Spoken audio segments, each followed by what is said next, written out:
Hello everyone, good evening. Welcome to Business Live. Coming up in this bulletin, economists urges government to complement the potential reduction of taxes with stronger mobilization measures as it prepares to present the 2026 budget come Thursday.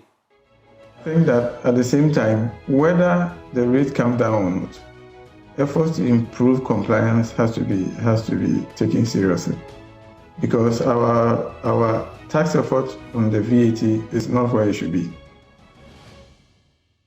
Meanwhile, government receives support from the business community to embark on the big push agenda in the 2026 budget. Plus, secondary bond market turnover declines by 30% to 399 million cedis. We'll tell you why. Details of these and more for you. Please stay on.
Grateful you could stay on. I am Pius Kojubaka and looking at our stories. Economist Professor Patrick Isuming has welcomed government's plan to reduce the value-added tax, describing it as a step that could encourage tax compliance by businesses. He believes easing the VAT burden will make the system fairer and boost voluntary compliance, ultimately helping the state rake in more revenue.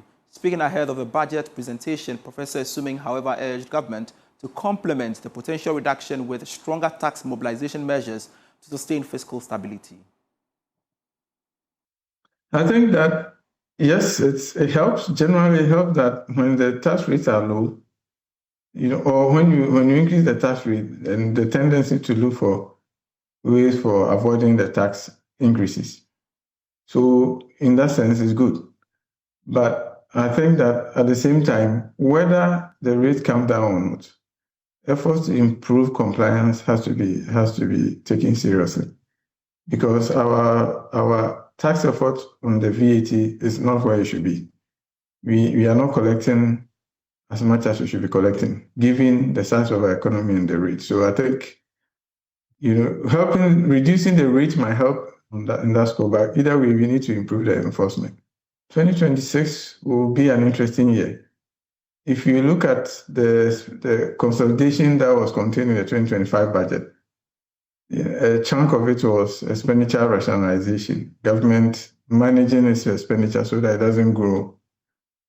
And I think while that is helpful, you get a sense that 1 year has passed, or at least by the time the budget is passed, the government would have been in power for 1 year, and people will be expecting that the government should be implementing its programs. So you get a sense that some additional expenditures will be required. And I think that's where the revenue conversation comes in, because you can't, the 2025 budget, you can't pass that kind of budget multiple years in a row where you put a firm restraint on spending. Of course, there's also a means that you could actually spend at the same rate if you have improved the efficiency of the spending, so that you've cut a lot of waste in the government spending. Then that way you can still keep spending at the levels of 2025 and still be able to implement your project. But I guess that you haven't gotten there yet. Still on the budget, President of the Ghana Union of Traders Association, Joseph Obeng, is asking government to consolidate gains made so far to propel private sector growth. He's been speaking to Joy Business ahead of the budget. When we want to grow, you do not have to be overtaxed. So, because we are in a competition with other countries, we are not doing business in isolation. Our manufacturing companies are doing business in competition with other manufacturers elsewhere and all that. So it is very important that we look at our tax system. Like the president said, he was going to realign most of the taxes and all that, to make it more workable and all that. That's what we are looking forward to. And we are not even expecting new taxes and all that, because we do not have to overtax us out of production. That's not what we need at this time, where we've been able to make the economy very stable. Now all that we need is a little push that will make business start growing in leaps. And this we are just on the verge of growing, because of the other indicators are so perfect, and that we do not have to overtax us and then derail this effort, the businesses' efforts to grow after a long recession or some sort. Now things are getting better, and then we don't have to bring anything to distract this growth that we are all seeking, and then to recoup some of our losses and all that. So we plead with the finance ministry to do its utmost best to prune down the taxes and make it manageable and business friendly, so that we will get to where we all want to go. And we know government has received support from the business community over its flagship initiative, the Big Push Agenda, to be executed in the 2026 budget. Now, this comes ahead of the presentation of the budget statement come Thursday. According to a pre-budget survey by the audit and services firm KPMG and the United Nations Programme UNDP, respondents are expecting massive infrastructure to be able to support economic growth. Here is partner and head of advisory services at the KPMG, Kwame Sapon-Banier. I mean, this is positive. I mean, businesses responded positively to the big push, and what they are asking is for government to really make sure that these happen, because infrastructure is what supports industrialization. As a country, I think one of our main bane is how we industrialize our economy, and that sort of infrastructure is something that is needed for businesses to grow. So again, very positive reaction. The key word is execution, effective execution to ensure that there's value for money in everything that we do. I mean, carefully articulated in our pre-budget survey is cautious optimism. I think businesses are very clear that they are very happy with the macroeconomic fundamentals that they are seeing. Inflation has gone down, exchange rate seem to be stable, has gone down, but this has to be consolidated. These gains has to be consolidated to ensure that it leads to transformation. It cannot be a short-term gain. So I think businesses are very positive, very excited about the direction in which we are going. So this must be maintained as a long-term process for the country. Away from the 2026 budget and its related stories, we have another story for you. The secondary bond market softened notably, with total turnover declining 30.12% week on week to 399.29 million cedis from 571.42 million cedis. And we have more for you in this report.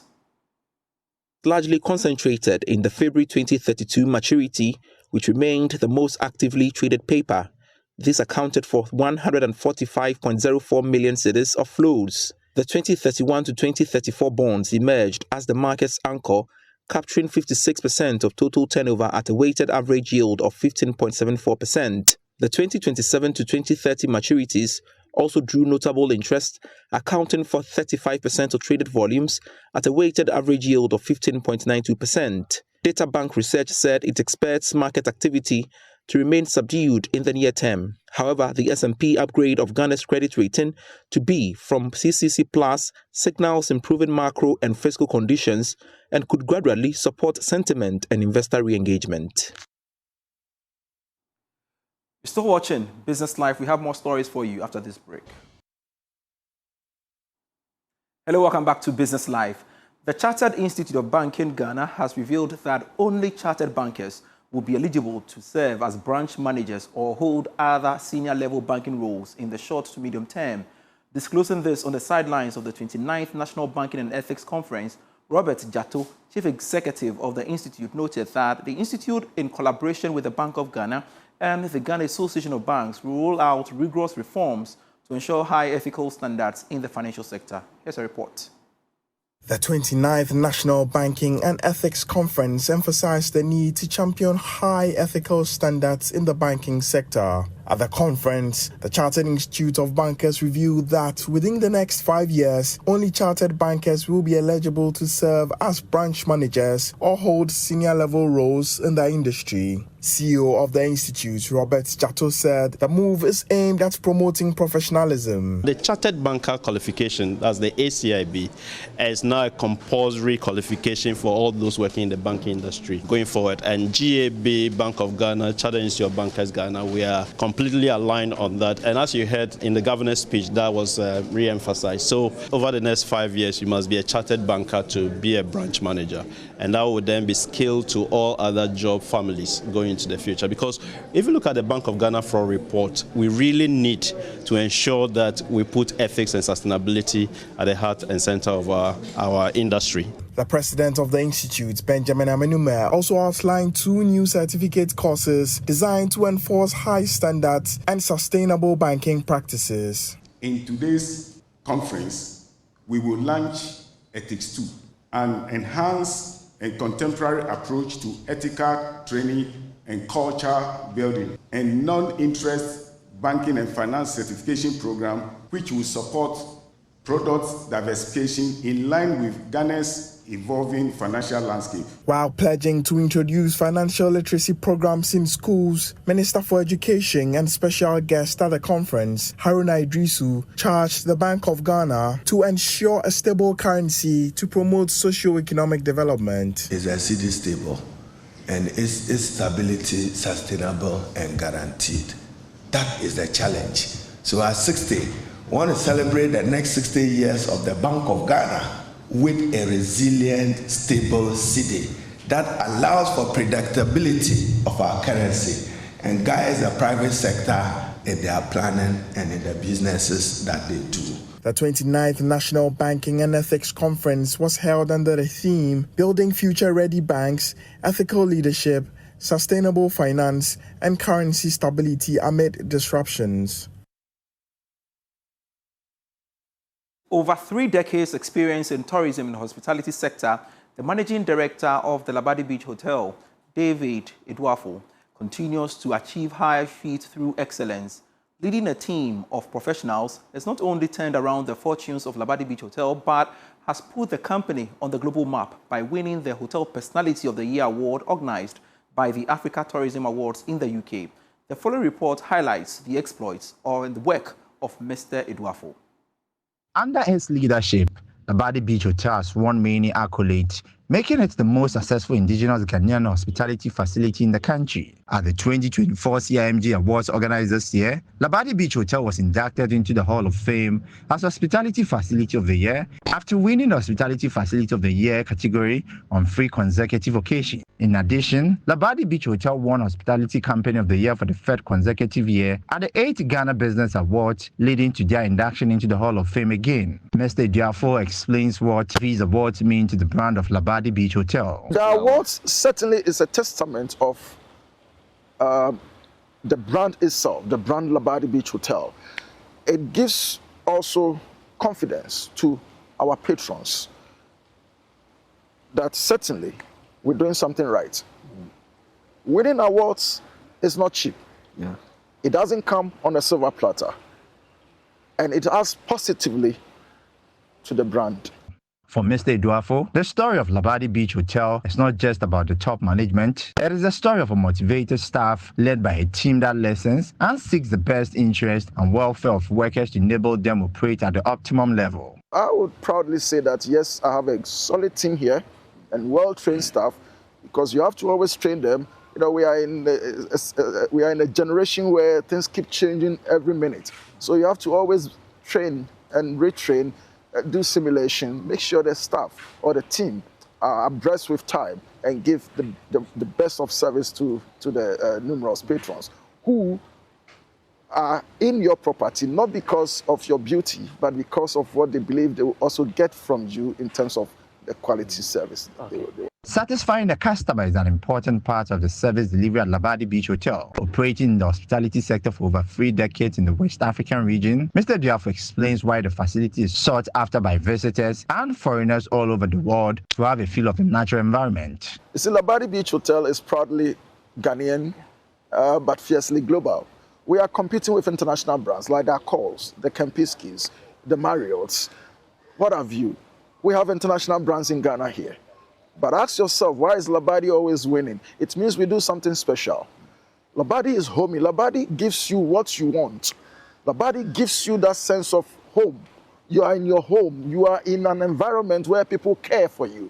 You are in an environment where you get the best quality. Food-wise, we have the best food in this country. Service-wise, we have the best of service in this country. We will not win all these awards if this combination does not reflect positively on the guests or the clients, because at the end of the day, it also reflects on the bottom line, as I've said earlier. Touching on the potentials in Ghana's hospitality industry, he highlighted the need for an ultra-modern mega convention center to enable the country host global conferences, since Ghana is well positioned to provide hotel facilities for thousands of visitors.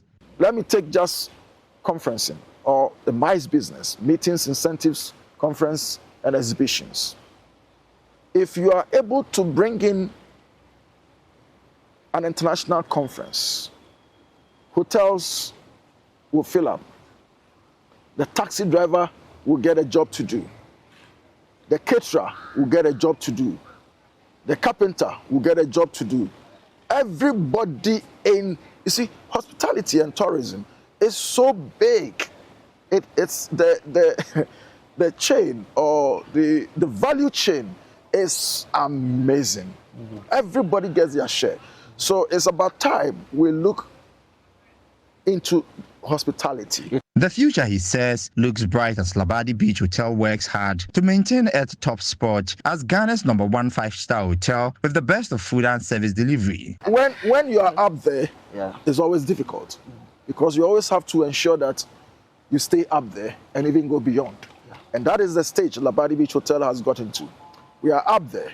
So we always have to do things to keep the momentum and go beyond.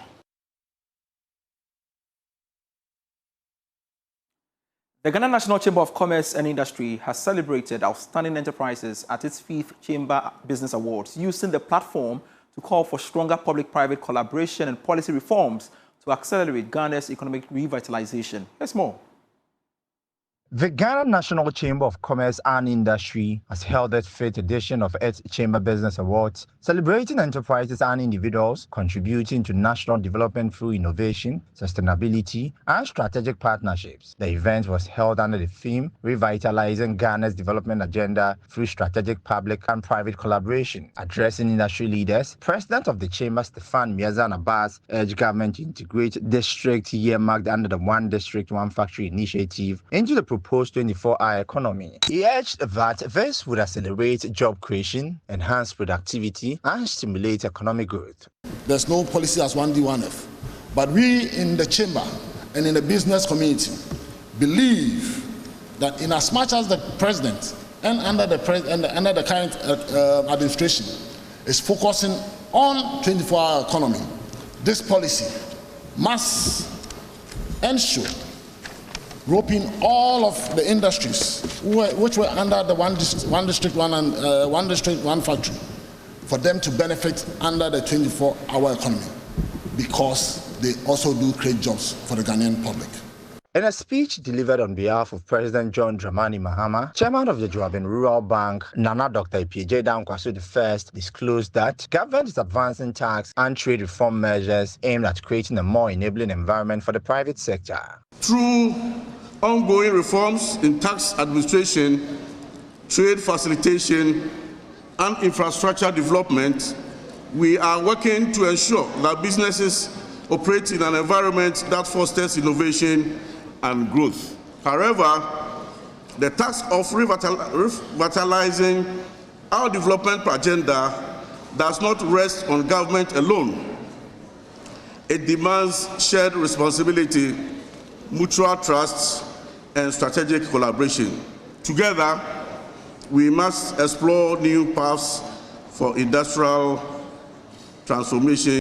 Stefan Abbas also highlighted the Chamber's expectations for the upcoming 2026 budget. The VAT regime is such that you can't even know which VAT regime that you belong to. Some people are paying flat rates, some people are paying 21%. So what it is that we need it to be properly aligned, and we made our contributions to the finance ministry. So we are expecting that once the budget is read, that particular item, we need a proper clarification on it. We are also looking at how much government is earmarking for industry. You need that also for industry, because it's industry that also creates the jobs.